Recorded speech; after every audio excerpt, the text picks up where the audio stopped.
బీజాపూర్ సుల్తాన్కి ఎవరికి మన శ్రీకృష్ణదేవరాయకి పచ్చగడ్డి వేస్తే బొగ్గులు అంటారు. వాళ్ళిద్దరు రెండు పక్కపక్క దేశాలు, వాటి అన్ని దేశాలంతా పచ్చగడ్డి వేస్తే బొగ్గు అంటారు. ఎప్పటి నుంచో సరిహద్దుల విషయాల్లో గొడవ ఉన్నాయి మనకు భారత్ పాకిస్తాన్ మళ్ళీ. ఇంకా చిరికి చిరికి గాలి వాడై బీజాపూర్ సుల్తాన్ అదిల్ షాహీకి కృష్ణదేవరాయకి యుద్ధం పడింది. యుద్ధం ఎంతటికీ అది యుద్ధం ముగియలే. అది చివరికి ఏం తెలిసిన ఆ యుద్ధం విరమించిన తర్వాత శాంతి ఒప్పందం చేసుకుని ఆ యుద్ధంలో భాగంగా కృష్ణదేవరాయ వచ్చినటువంటి కొంతమంది సైన్యాధిపతులు ఎవరు దొరికారండి? బీజాపూర్ సుల్తాన్ దొరికారు. ఎవరు? ఆయన పేరు అదిల్ షా దొరికారు. ఏమయ్యా యుద్ధం అయిపోయింది, ఏం తెలుసా మనం ఏదో ఒప్పందం చేసుకున్నాం, యుద్ధం చెప్పలేదు, మా సైన్యాధ్యక్షుని మాకు డిమాండ్ అయ్యా అంటే ఆయన ఏమన్నా తెలుసా? ఇస్తాను, అయితే ఒక నిబంధన, నీ దగ్గర అస్థితిగత కవులు ఉన్నారు, అంటూ నీ పేరున కావ్యాలు లాభించుకుంటున్నారు, అంకితాలు ఉంచుకుంటున్నావు, నీ పేరు చరిత్రలో సువర్ణాక్షరాలతో లిఖించబడుతుంది. మన నాకెట్లా నాశపడి లేడే? మీ అస్థితిగత కవులందరికీ ఒక పరీక్ష. ఈ కవులందరూ కలిసి ఏం చేస్తా, నా పేరు ఏం చేస్తా, ఒక కావ్యం రాసి నాకు అంకితం ఇయ్యాలి. అది కూడా ఏం రాయాలి తెలుసా? భారతమే రాయాలి. ఆ భారతం కూడా ఏం తెలుసా? నా పేరు మీదే రాయాలి. అందులో కథానాయకుడు పెట్టి రాయాలి.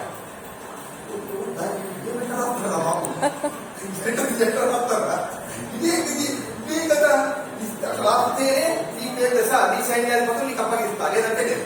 నా పేరు నీ పేరు లాగా నిలుచుకోవాలి చరిత్రలో.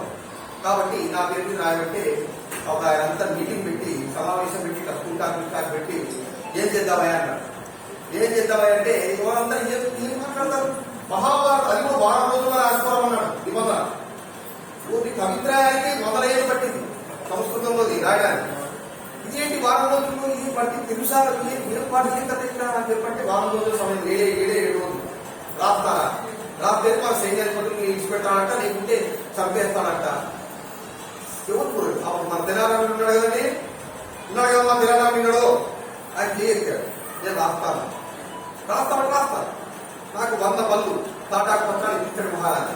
సాయంకాలం ఉంటాయి, మీ నీటి ఉంది, నేను రాస్తాను సార్. వారం అది పెద్ద వారం, ఇంకా 3 రోజులు ఆశపడేస్తాను. సరే అని చెప్పని వచ్చాడు. ఇంకా సరే నాకు తెలుసు నేను సాధిస్తామని చెప్పి భుజం కట్టి వెళ్ళిపోయాడు. వెళ్ళిపోయిన తర్వాత మిగతా కవులంతా మహామంత్రి చెప్పాడు.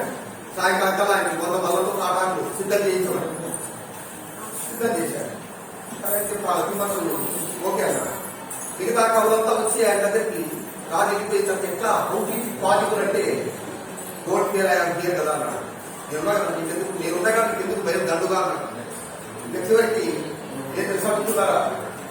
సరే అని చెప్పి సాయంకాలం కల్లా 100 బళ్ళు తాటాకు ఇంట్లో చేయాలి. వెంటనే ఆయన మహారాజు అన్ని వసతులు కల్పించాడు. ఆ వసతులన్నింటిలో పాటు మంచి ఒక భవంతిని ఏర్పాటు చేశాడు. ప్రశాంత వాతావరణంలో అన్ని సకల సదుపాయాలు ఏర్పాటు చేశాడు.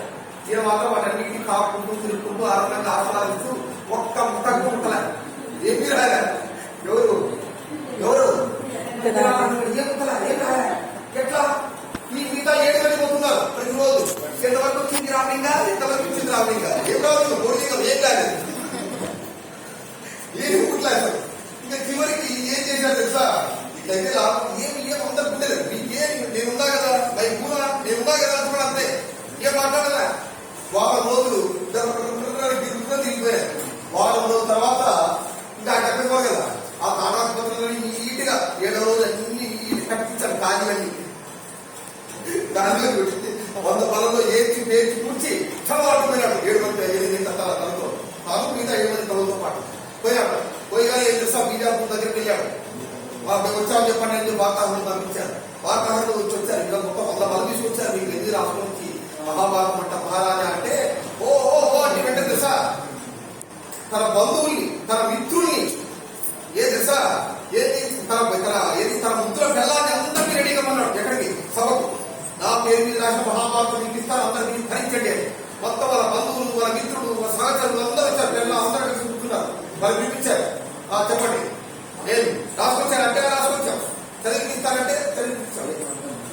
ఎట్టొచ్చింది? మహారాజా ఏం చెప్పాలి తెలుసా? నీ పేరు మీకు తెలుసా? కథానాయకుడిగా పెట్టుకుని రాశాము. ఏం తెలిసిన మీ వీర శృంగార రసాలు వర్ణిస్తున్నప్పుడు తెలిసిన మా గంటాలు జవరాస్వాళ్ళ కథం తొక్కాయి. ఏం తెలిసిన మళ్ళా ఇంకొక విషయం చెప్పాడు. వాడు కథానాయకుడు కాదు కదా, తన ప్రతినాయకుడు నిజాము ముందుకున్నాడు. వాడి కోరాడు పక్కన రాదు. ఆ నిజాము ముందుకుని విలన్ గా వేసి తను హీరోగా పెట్టాలన్నాడు. ఆ నిజాము ముందు సైన్యాన్ని మీరు చీల్చి చెండాడుతున్న సన్నివేశాలు వింటుంటే మట్టి మైండ్ డోరీ అయిపోతుంది. ఇంకా మీ యొక్క శృంగార సన్నివేశాల్లో మీ యొక్క శృంగారసం వర్ణిస్తుంటే చెప్పాలని కాదు, మీరు వినాల్సిందే అనేసరికి చెప్పకుండా ఏం తెలిసినా కానీ మీరు ఇంకా బాగా చెప్పండి, చూడండి, అందరు వినండి, చెప్పండి అంతగా బాగానే ఉంది. కానీ మహారాజా మిగతా 7 మందికి ఇంట్లో బేల పడుతున్నాయి అంటారు. ఎక్కడ మాట్లాడుతున్నావు మీకు చెప్పండి, ఎప్పుడు కలిగి అంటున్నాడు. ఇంకా 7 మంది మహారాజా చెప్పాలని కాదు, మహారాజా తిరగొత్తు ముఖ్యాలు కదా మీరే వింటారు కదా అని ఇంకా 7 మంది అన్నారు. రైట్ సంతోషం బాగుంది కానీ అని అన్నాడు. బాగుంది కానీ మహారాజా చిన్న ఇబ్బంది ఉంది అన్నాడు. ఎవరన్నారండి? అన్నారు. తెలంగాణ రామకృష్ణుడు ఆయన, తెలంగాణ రామకృష్ణుడు ఈయన, ఆయన పేరే చెప్పాలి. ఆయన ఎవరన్నారండి? తెలంగాణ కాదు, పేరు రామకృష్ణ. కాబట్టి ఈయన గారి కాబట్టి అక్కడ తెలంగాణ రామకృష్ణ గారు ఏమన్నారంటే, అంతా బాగా ఉంది కానీ మహారాజా చెప్పయ్యా ఏం లేదు ఆరోపణ, మీరు హీరోగా చేయమన్నారు కాబట్టి మీరు ధర్మరాజు రాజు మహాభారతానికి కథానాయకుడు ధర్మరాజు. బహుత బాగుంది. నీ విలన్ ఊళ్ళో ఉన్నాడు కదా, వాడు నిజాము ఉంటున్నాడు. బహుత చదివి బాగుంది. మీ భార్య ఉంది కదా జనాలా గారు, ఆమె ద్రౌపది, అది కూడా బహుత. ఏంటి క్యా ప్రాబ్లం, క్యా ఏంది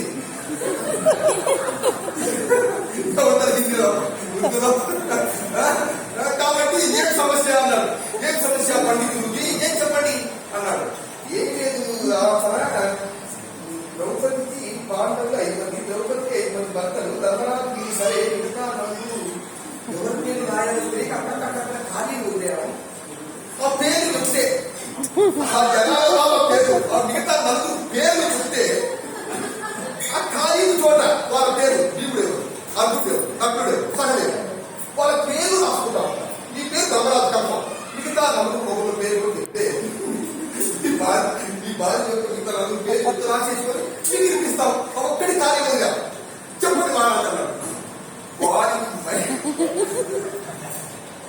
వారికి ఏం చేయాలో తోచక మైండ్ బ్లాక్ అయిపోయి ఎట్లా చేయాలో తోచక పెన్నాపై చూశాడు. పెన్నా పదం మాట్లాడు కదా, నువ్వు రాయన్న పాత్ర మీదే నాకు నలుగు మొగుని అంటూ విసం కొడుతూ విసమైంది నడుచుకుంటా. భార్య పోతే ఇంకా వీడికి ప్రపంచాన్ని అల్లాడిస్తాను కానీ ఎలా ఉంది మాత్రం అల్లాడిపోతాడు. అల్లా అనుకుంటాడు అల్లాడిపోతాడు ఎలా ఉంది మాత్రం వీడు. ఇప్పుడు ఎట్లా చేయాలో తోచగా పెళ్ళ పోతూ ఉంటే ఏం చేయాలో తోచగా జనాల కాసిపతి కావాలని ఏమంటారు యుద్ధంలో బయట అంటూ పోతూ ఉంటే బెల్లా విషం పోతుంటే బెల్లా పెట్ట పోతున్నాడు. ఆదిశాఖి పోతున్నాడు, బీజా కూర్చుంటారు. బెల్లా వెంట బీజా కోపంతో నడిపిస్తున్న బెల్లా వెంట ఆదిశాఖి బీజా కూర్చుంటారు. చూస్తుంటే వీడి వెంట పోతున్నారు. ఆయనే రామకృష్ణని పోతున్నాడు. కాదు జహాపరా ఏంటి అంటే కాదు చెప్పరా భలే వచ్చింది తెలుసా, మీ గురించి భరణలు వినండి భలే వచ్చింది తెలుసా. నువ్వయ్యా ఏంటి భారతం ఏం తెలుసా, నేను ఆ పిల్లానికి నేను మొక్కుని మొక్కునైతే నా పిల్లానికి కాదు మొక్కులు చెప్తావు. ఏంటి భారతం అది కాదయ్యా, అది కాదు భలే వచ్చింది తెలుసా. జనాలా పాత్ర చాలా అద్భుతంగా వచ్చింది, మనోహరంగా వచ్చిందంటే అంటూ ఆమె దొరికితే చివరికి ఏం చేశారు తెలుసా. మరి ఏం చెప్పంటావు ఈ మాట్లాడన్నారు. మరి 100 పనులు రాసుకొచ్చారు, చాలా కష్టపడి 100 పనులు రాసుకొచ్చారా. ఆ భారతాన్ని అంటా పెట్టించు లేదా మురగా పెట్టించు సముద్రంలో, నాకు సంబంధం లేదు, ఏమైనా చేసుకోవాలి. మహారాజా మా నజరానా ఉంటే రే వజీ ఇక్కడ ఏ దశ వదిలిపెట్టాడు మనల్ని. వీడికి ఒక్కొక్కరికి అందులో కదా ఒక్కొక్కరికి బంగారు ఇచ్చి పంపరా బాబు ముందు అంటూ పరిగెత్తుకుంటే జనపరంలో రాష్ట్ర తీశాడే. ఇక చివరికి ఏం తెలుసా ఏం చేసినప్పుడు వజీర్ గారు ఏం తెలుసా ఒక్కొక్కరికి 1000 వరహాలు బంగారు ఇచ్చి సాగలిపాడు. ఊరు దాటుకునే నగరం బీజాపూర్ దాటుకునే అవన్నీ అంటబెట్టించేశాడు. ఎవరు వచ్చిన తర్వాత కృష్ణదేవరాయలు చెప్తే కృష్ణదేవరావు పడినది మళ్ళీ ఆయన నగరాలు ఎత్తేస్తాను. ఎవరికి ఈ విధంగా బీజాపూర్ ఈ విధంగా మహాభారత చరిత్ర ఆ విధంగా